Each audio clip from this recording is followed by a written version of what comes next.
What's going on, guys? I'm here with my 2013 Royal Rumble review.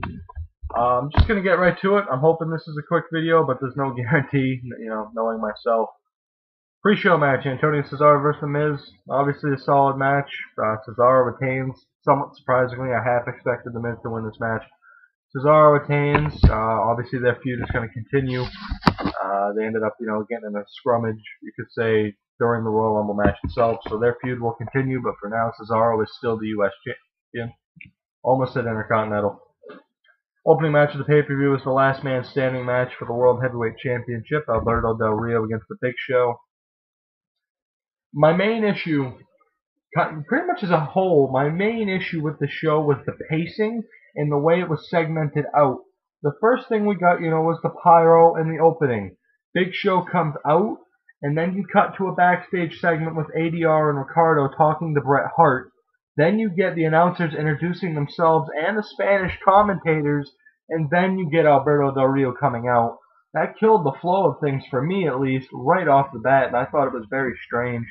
They also did that later on with the Royal Rumble match itself, where they showed the video package, cut back to the announcers talking, and then cut to a video package for what I believe was Be a Star. And then they had the actual match. So to me, they messed up a lot of the tempo and the flow of the show with the way they segmented things out. I'm sure it's not a big deal to some, but it was a problem with me. Either way, ADR and the Big Show, solid match. I did not see their first last man standing match on SmackDown. But after seeing this match, I do believe that this match specifically should have been under a different stipulation, maybe a cage match. It was just, really, you couldn't think of a good finish for this match. There were some good spots. At one point, Big Show and ADR climbed up what I'll call, a truss, I guess, that was suspended from the rafters, part of the stage, and Big Show choked him off, chokeslammed him off that through a table, which was a very nice spot, very well done. And props to to the stage engineers who were able to get that fucking thing to stay up there while Big Show was on it. Either way, ADR does retain the World Heavyweight Championship after Ricardo duct tapes the Big Show's feet to the bottom rope. If you think to yourself, have I seen that before? Yes, you have. You have indeed seen that before. Not too long ago either. John Cena did it. John Cena did it to Batista in their WWE Championship match at, I believe, what was Over the Limit 2010. Just an unoriginal finish, and the main reason why I think there should have been a different stipulation. Overall, though, it was a solid match, but nothing much else to say about that. Tag team title match, Team Hell No against the Rhodes Scholars. I thought for sure that Rhodes Scholars would end up being tag team champions here. It was another decent match. It's nothing you normally wouldn't see on Raw in terms of quality. To me, the finish kind of came out of nowhere. Just, literally just out of nowhere. Kane knocks Cody Rhodes out of the ring. Sandow gets caught in the no-lock, and that's it. So, Team Hell No are still your tag team champions, somewhat surprisingly. Then we had the Royal Rumble match. Now, other than the main event, this will be the most talked about. Bottom line, the main event and the Royal Rumble match go hand in hand, just like everyone thought they would. If you don't know what I mean by that just by saying that, then you probably haven't been paying attention at all. Either way, the Royal Rumble match, I will give credit to Nix on this. We talked early this morning, and he said, hey, I haven't seen this on any internet sites. He could be lying, I doubt it. He said, I thought, hey, what if Jericho comes back as the surprise number 2 and attacks Ziggler? And that is exactly what happened. Ziggler enters number 1. Chris Jericho returns at number 2. Very good showing from Jericho. He lasted over a half an hour, probably more towards 40 minutes or above. A very good showing from him. We also got a surprise return from Goldust, who did some good stuff with Cody Rhodes throughout the match. Wasn't showcased overall that much. Bo Dallas was in the match. He was not featured at all. As a matter of fact, his entrance in his first 2 minutes of the match were really overshadowed by Kofi Kingston's, usual get back into the ring spot. This time he dove onto the back of Tensai, got on the announce table, grabbed JBL's chair, and bunny hopped it back over to the ring. It was very cool. Not as impressive to me as the handstand, not as flashy, but overall it was a very creative and somewhat innovative idea. He was eliminated, though, shortly after by, I believe, Cody Rhodes, but I could be mistaken there. We get a surprise entrance from the Godfather as well, who lasted all of 2 seconds.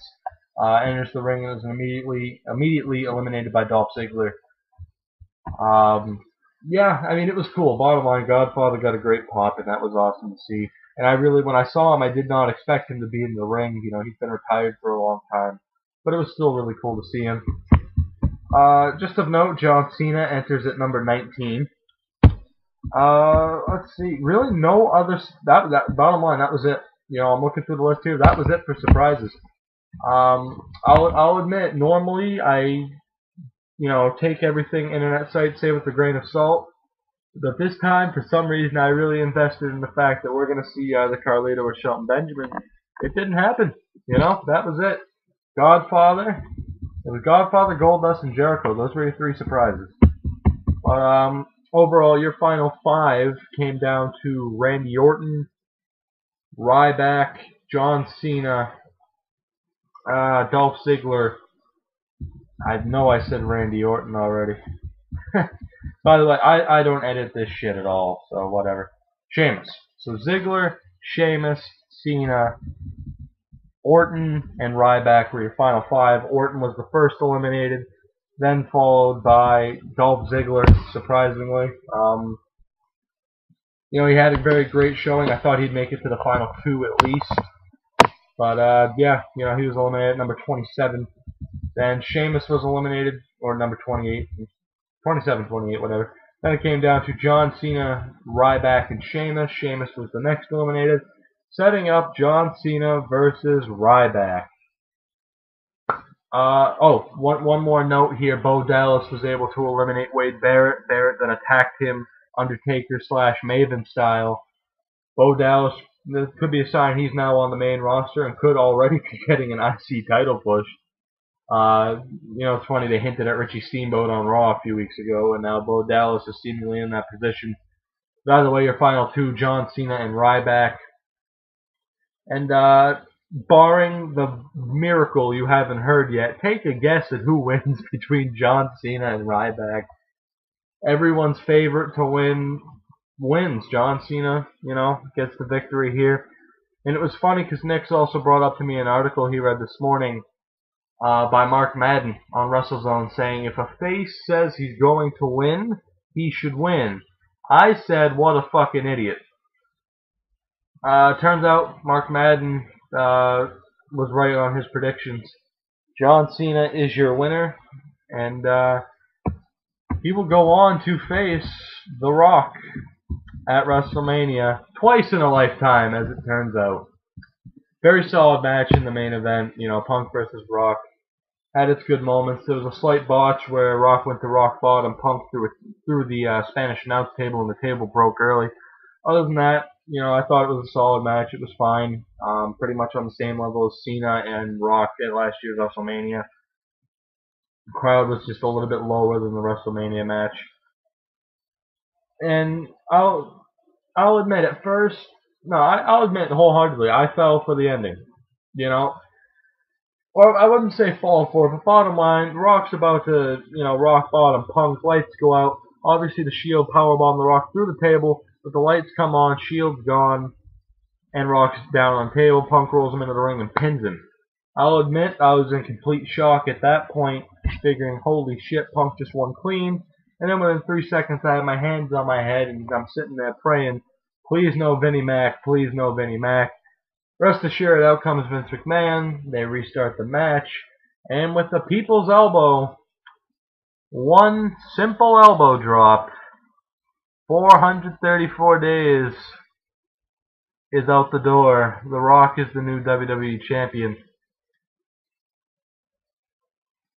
This is what every person's going to be talking about for at least the next week in terms of wrestling, and obviously, I mean, if this doesn't lead to, the whole twice in a lifetime, whether or not Punk gets put in there, I highly doubt it. Odds are Punk will go for his rematch clause and they'll put it inside the Elimination Chamber. He won't win. The way I see it, it is Rock Cena 2, Lesnar Triple H. I was hoping Lesnar would interfere here. He didn't. Rock Cena 2, Lesnar, Triple H, probably Punk and Undertaker, and whether or not ADR holds the world title or he drops to Sheamus to Orton and Sheamus fight, whatever the hell the internet's saying. It's probably not the card most people wanted. The WrestleMania card will be solid regardless of what happens, but it's probably not the ideal card most, internet fans will say wanted. Personally, seeing The Rock win is pretty disappointing. I mean, I was pissed off from the get-go when once again Punk comes out first. Growing up, all I see is, you respect the champion. Even in scripted wrestling, the rule always was the champion comes out last. So with Punk coming out first, it's like, hey, that kind of sucks. But The Rock winning, what does it mean for live events? That was one of the main arguments for why The Rock shouldn't win. There's just so many questions on people's minds. And like I said many times, if I'm, kind of stuttering on here, tripping over my words, I don't script this, I just go. Yeah, Rock won the belt, Normally when I make videos, I do regret making them so quickly because I don't have time to, digest what happened and really give a solid opinion on it. But I think in this instance, it does kind of sum it up, just how surprising it was, In the back of everyone's mind, I'm sure they said, oh, Rock is winning this match, since, considering they've been building it up since July at Raw 1000. But it is just still surprising to see Punk finally drop the title after, 434 days or whatever the hell it was. I don't know. I'll sum it up. I did enjoy the Royal Rumble. I think the WWE got the show off, got the year started off on the right foot in terms of putting forward a decent, above average product. I can't shit on any matches on the show. I'd say the worst match was the tag match. But, I mean, it's a tag match, I mean, it is what it is. Obviously, the Rumble match was good. The main event was good. It was what it was. The Royal Rumble was a solid show. It won't win any Show of the Year awards, that's for sure. But yeah, I mean, as you can tell here, I'm still somewhat in shock. The Rock is the new champion,